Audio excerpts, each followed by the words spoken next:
दोस्तों, मैं doctor Amit from metro institute Narwana से। आई होप आप सब बढ़िया होंगे एंड आपके घर पे सब बढ़िया होंगे, इस महामारी से बचे हुए होंगे और आपके स्वास्थ्य की मैं शुभकामनाएं आपको देता हूँ कि आपका स्वास्थ्य बना रहे। और मौसम बदल रहा है, तो मौसम बदल रहा है तो बदलते मौसम के साथ आप भी बदल जाइए, अपनी आदतों को थोड़ा सा बदल दीजिए।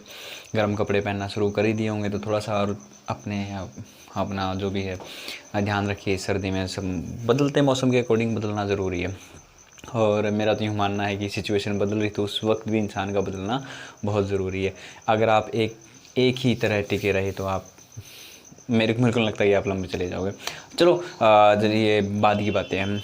मैं अब शुरू एक बार बात करता हूँ कि भाई जो पिछली वीडियो में जो कमेंट आ रखे थे कि सर मैंने जो HIV का एक एग्जांपल दिया था आप लोगों को, तो उसमें एक कमेंट आया हुआ था कि सर आलू जो भी पोटैटो थे, मतलब आलू थे जो बॉईल किए होंगे तो उसमें वो किली हो गया। नहीं, बॉईल करने के बाद जब वो मिक्सिंग करता है ना भाई, वो मसाले की जो मिक्सिंग करता है उसके अंदर उसका वो आया हुआ था, कटिंग आया हुआ था।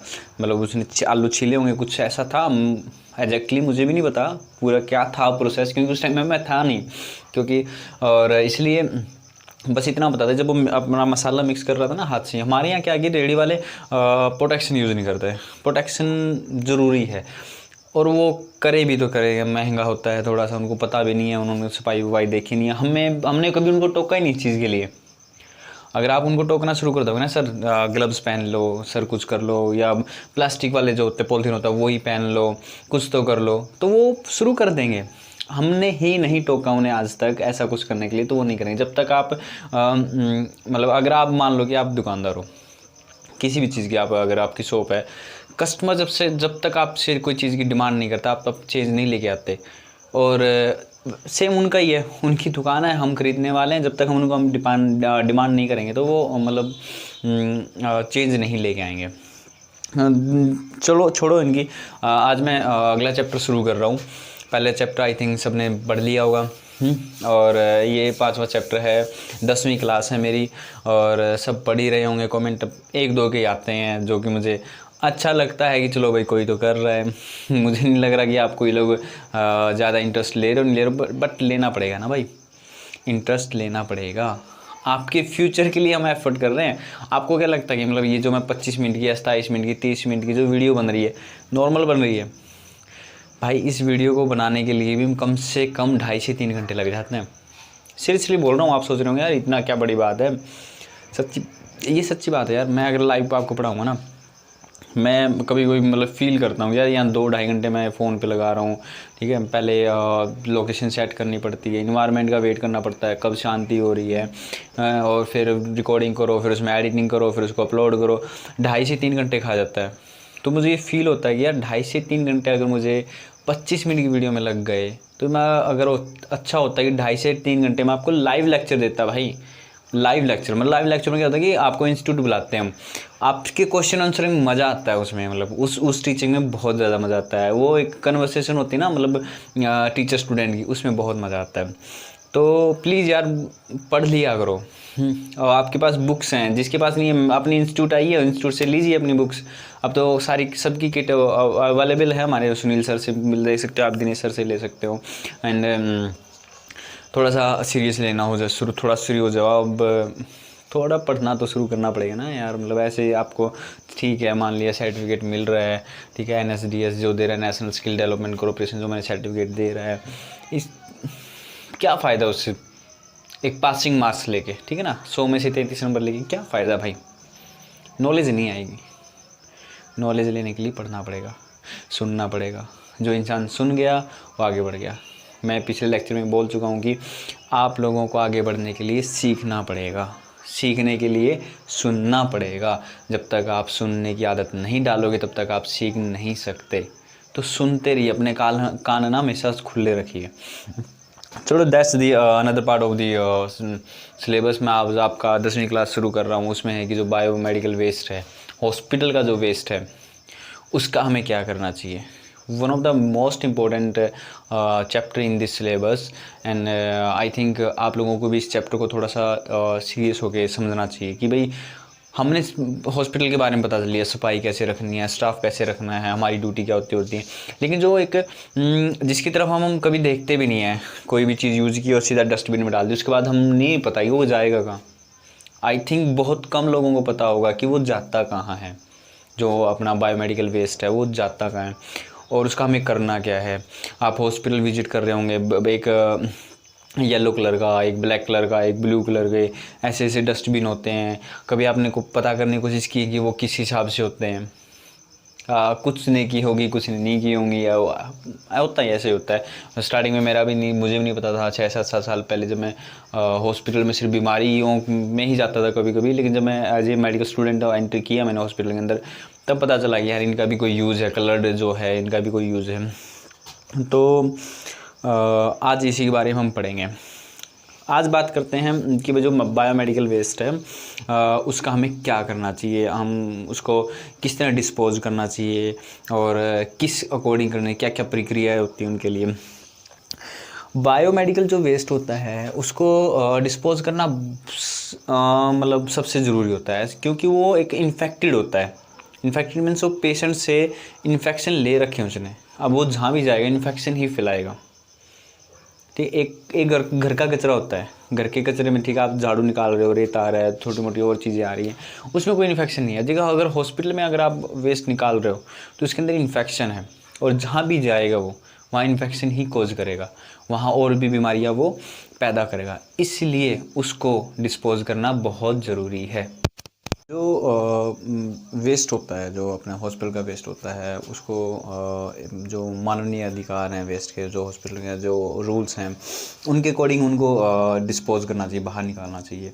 लाइक अगर जो भी स्पेशल ट्रक होते हैं, ये नॉर्मल ट्रक नहीं होते भाई, नगर पालिका के ट्रक नहीं होते, उनके अलग से ट्रक होते हैं जो एसोसिएशन या हॉस्पिटलों की जो एक पूरे काम करती है उसमें होते हैं। वो ट्रक पूरे बंद होने चाहिए, जहाँ जहाँ मतलब वो जा रहे हैं, वो ये नहीं है कि खुले हैं तो वो इन्फेक्शन फैलाते जा रहे हैं। और उस ट्रक के अंदर भी ये नहीं कि आप हर चीज़ को मिक्स कर रहे हो, लाइक सिरिंज होती है, जो कॉटन होती है, या ग्लव्स होते हैं, प्लास्टिक का भी उसके अंदर ही, और जो ह्यूमन के पीस होते हैं, जो मतलब जो भी वेस्ट होता है, जो होता है एक्सीडेंट में जो वक्त निकलता है, जो ब्लड के जो भी वो भी उसके अंदर ही मिक्स है। ऐसा उनको मिक्स नहीं करना चाहिए, बहुत सारी चीज़ें बदलनी चाहिए। और इन सब चीज़ों को किस किस तरह का कौन कौन सा वेस्ट होता है, इसको हमने 10 कैटेगरी में बांटा है। 10 से भी ज़्यादा होती है, बस मोस्टली हमने 10 कैटेगरी में बांटा गया है। तो इन कैटेगरियों में हम मतलब बताऊंगा मैं आप लोगों को कि कौन कौन सी कैटेगरी में किस किस तरह के कचरे को बांटा गया है।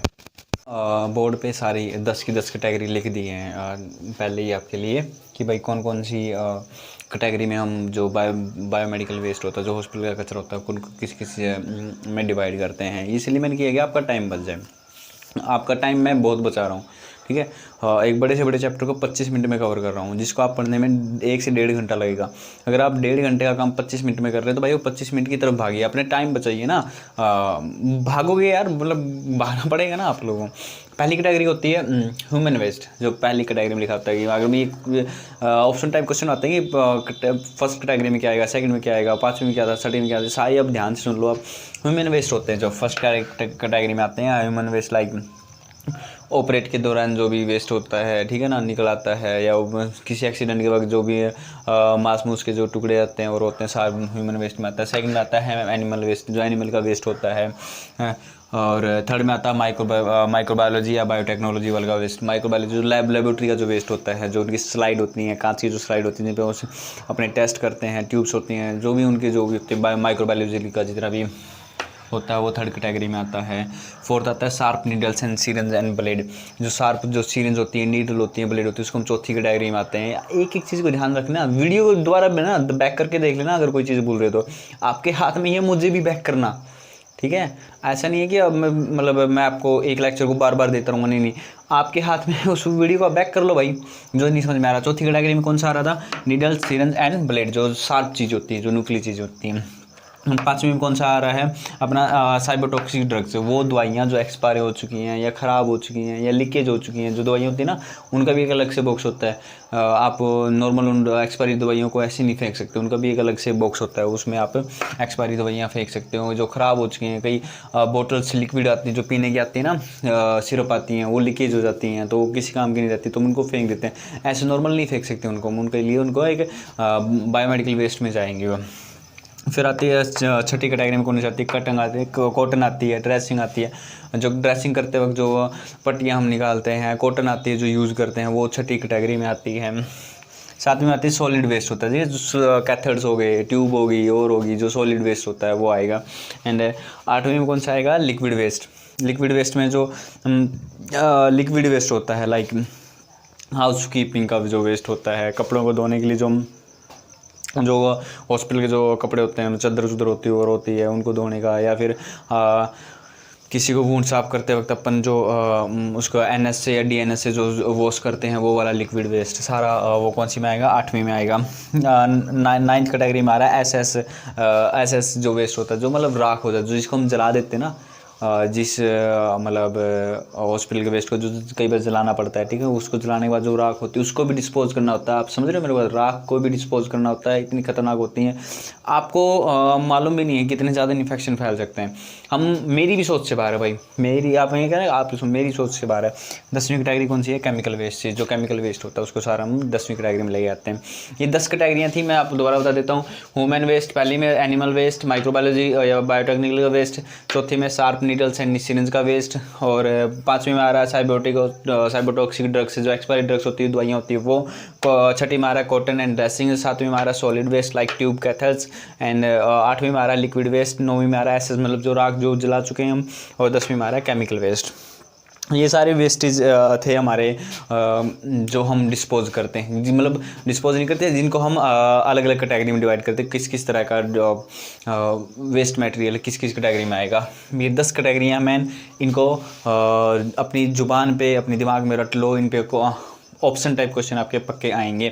अब मैं आपको बताता हूँ कि जो रंग का जो डिफरेंस होता है कि भाई अब ये जो हमने लिखा है ये कौन कौन से में जाना चाहिए, ठीक है, मतलब कौन कौन से उस कचरे वाले में जाना चाहिए, पीले में जाना चाहिए, लाल में चाहिए, नीले में चाहिए, सब मैं आपको बताऊंगा अभी कौन कौन से में जाना चाहिए। हॉस्पिटल में होते हैं जो कंटेनर होते हैं वो मतलब चार या 5 कलर में होते हैं, मोस्टली होते हैं। वो येलो का भी होता है, आपने देखा होगा, रेड का, वो ब्लू या वाइट का होता है। ब्लू वाइट एक मिलेगा, दोनों नहीं मिलेंगे, या फिर ब्लैक का होता है।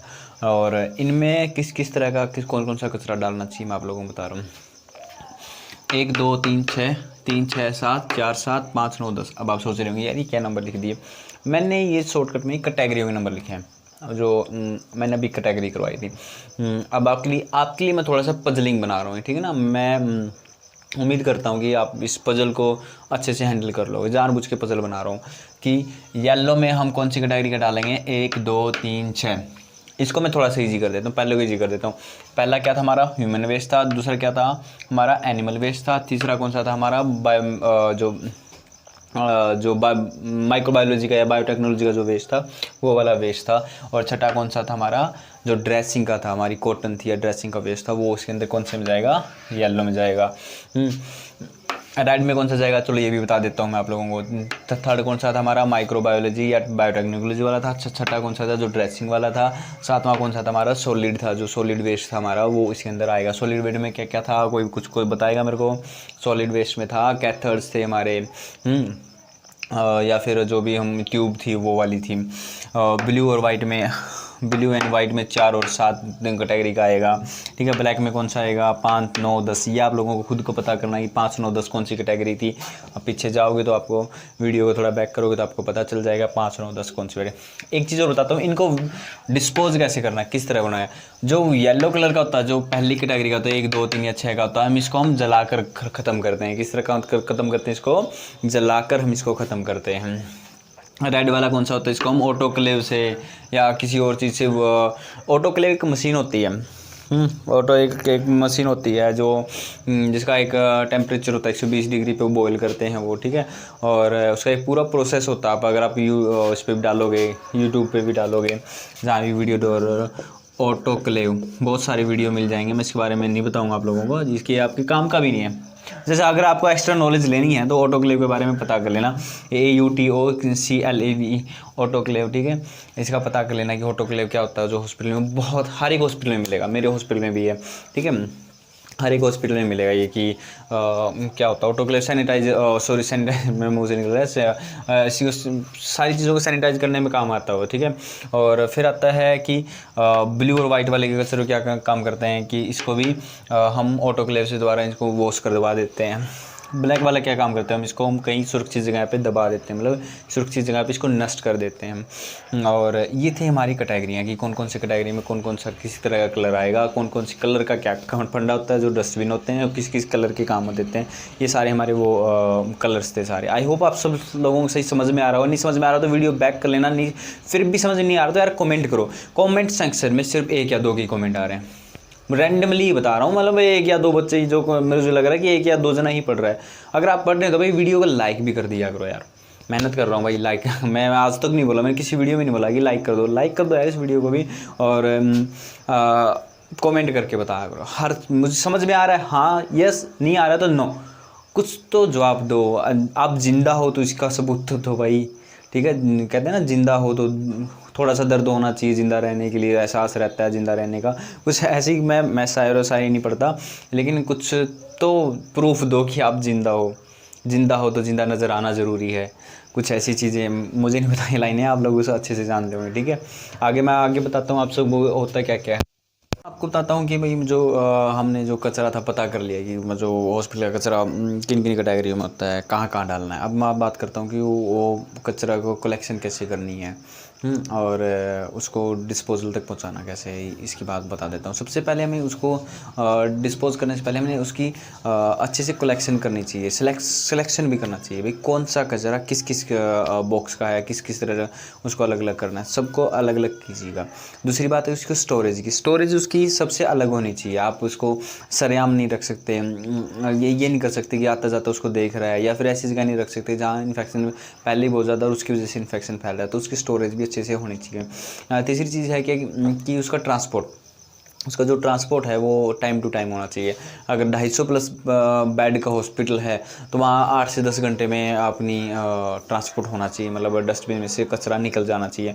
अगर छोटा नर्सिंग होम है और तो उसमें 24 घंटे से पहले उसका अपना निकल जाना चाहिए, जो कचरा है वो सारा निकल जाना चाहिए। इन सारी चीज़ों का हमें ध्यान रखना चाहिए। और इसको ख़त्म करने के लिए 5 मोस्टली प्रोसेस होते हैं। पहला होता है केमिकल होता है, केमिकल से हम इसको प्रोसेस से इनको ख़त्म कर सकते हैं। दूसरा थर्मल से, तीसरा होता है मैकेनिकल से, चौथा होता है इरिडेशन, मतलब जला के उसको ख़त्म कर सकते हैं। 5वां होता है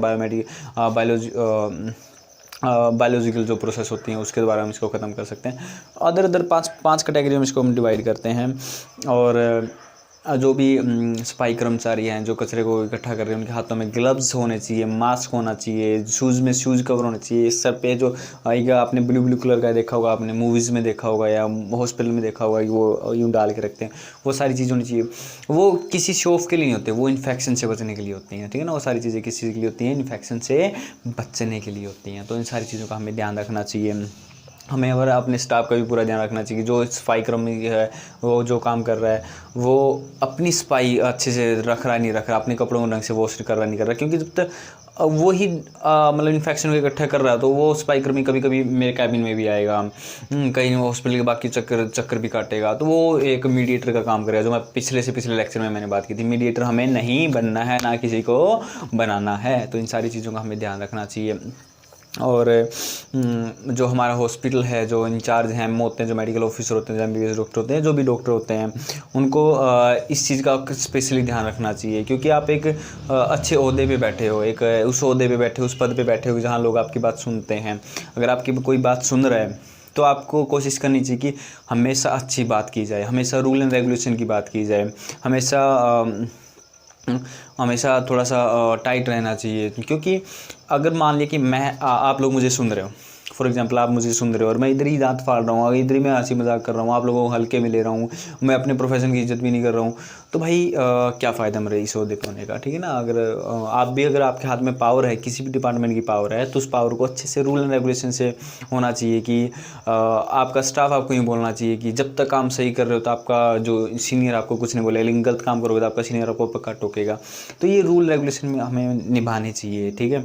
और सफाई का प्रॉपर ध्यान रखना चाहिए, कचरे की वेस्टेज अच्छे से करनी चाहिए और ज़िंदगी में आगे बढ़ते रहना चाहिए। और ज़िंदगी में आगे बढ़ रहे हो तो संतुष्टि के साथ बढ़ना चाहिए, ऐसा नहीं कि बस सिर्फ भागे जा रहे हो। ये भागना ज़िंदगी नहीं होती, चलना भी ज़िंदगी नहीं होती, रुकना भी ज़िंदगी नहीं होती, ज़िंदगी एक जीना होती है, ज़िंदगी को जीना पड़ता है। और मैं ज़्यादा नहीं कहूँगा आपको ज़िंदगी के बारे में, अब मेरे से आई थिंक सारे एज में बड़ी ही होंगे या फिर जो भी मेरी एज के भी हैं, अच्छी बात है। मैं सब किसी से मिला नहीं हूँ, बट मैं मिलना चाहूँगा सबसे जल्दी से जल्दी। आई होप इस संडे या मंडे ट्यूसडे जो भी है, मैं ट्राई करूँगा आप लोगों से सबसे मिलने की। मेरा भी मन करता है कि मैं भी उन लोगों को देखूँ, मैं किन लोगों को पढ़ा रहा हूँ, कौन मुझे सुन रहा है। और व्हाट्सएप ग्रुप में मैं रिप्लाई, एक दो रिप्लाई देख लेता हूँ। आप व्हाट्सएप ग्रुप में ही बता दो यार, जो आपका व्हाट्सएप ग्रुप बना है उसमें ही आप रिप्लाई कर दो कि कैसा जा रहा है सारा सिस्टम, क्या क्या प्रॉब्लम्स आ रही हैं आप लोगों को। किसी को कुछ समझ में नहीं आ रहा है तो मुझे बताइए भाई, मैं मेरी तरफ से 100% कोशिश करूँगा कि आपकी प्रॉब्लम का सॉल्यूशन दिया जाए।